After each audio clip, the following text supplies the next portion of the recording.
Mani auditoriyam asosan ayollar bo'lgani uchun shu ayollarga tegishli bo'lgan temalarni gapiraman-da. Ko'p ayollarga, misol uchun har xil istoriyalar qo'yaman-ku.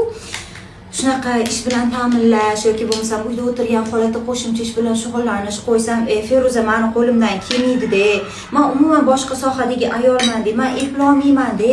O'zlari motivatsiyalarini tushirib yuborishadi-da. Lekin odam qilgan ishni odam qila oladi, sizlar ham qila olasizlar. Yaxshi hayot kimga yoqmaydi? O'tirsangiz o'tiraverasiz-da. Qancha ayollar bor, ana shustri ishlarini zo'r qilishyapti-da.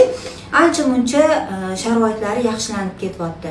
Agar sizlarda ham hozirgi vaziyatingizda uyda o'tirib dekretdami yo boshqami asosiy ishinglar bo'lsa-yu, qo'shimcha ish qidirayotgan bo'lsanglar, bemalol Mohinurga murojaat qilsanglar bo'ladi.